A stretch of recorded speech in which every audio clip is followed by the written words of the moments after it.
আসসালামু আলাইকুম। চলে আসলাম রেগুলার রান্না নিয়ে।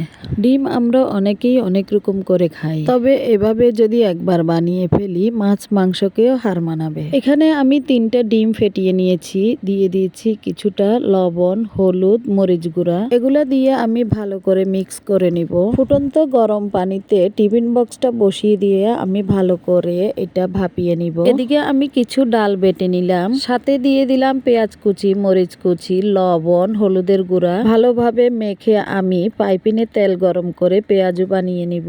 পেঁয়াজুগুলো আমি বেশি মচমচে করব না, তাহলে শক্ত হয়ে যাবে। পেঁয়াজুগুলো আমি এপিট ওপিট করে ভেজে নামিয়ে নিব। আমি এখন মূল রান্নাতে চলে যাব। চুলাতে একটা পাতিল বসিয়ে তেল দিয়ে দিলাম বেশ কিছুটা পেঁয়াজ কুচিগুলা লাল করে ভেজে নিব। পেঁয়াজের মধ্যে দিয়ে দিব লবণ, আদা বাটা, রসুন বাটা। আবারও আমি এগুলা ভেজে নিব।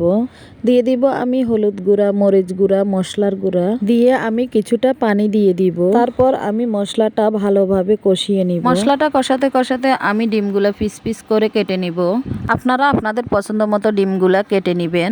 আমার এই রান্নার ভিডিওগুলা যদি আপনাদের কাছে ভালো লেগে থাকে লাইক কমেন্ট শেয়ার করে দিবেন। দেখেন আমার এই ডিমের পিসগুলো একদম পনিরের মতো হয়েছে, দেখতে খুবই সুন্দর লাগতেছে। ডিমের পিসগুলো আমি মশলার মধ্যে দিয়ে ভালোভাবে কষিয়ে নিব। ঝোলের জন্য আমি পরিমাণ মতো পানি দিয়ে দিব। তরকারিটা বলক আসলে আমি পেঁয়াজগুলো দিয়ে দিব। আমি তরকারিটা একদম মাখা মাখা করে রান্না করে নিব। আমার রান্নাটা একদম কমপ্লিট হয়ে গিয়েছে। দেখেন আমার তরকারির কালারটা কত সুন্দর আসছে। তরকারিটা দেখতে যেমন সুন্দর হয়েছে খেতেও তেমন ভালো লেগেছে। আজকে এই পর্যন্ত, ফলো দিয়ে পাশে থাকবেন। আল্লাহ হাফেজ।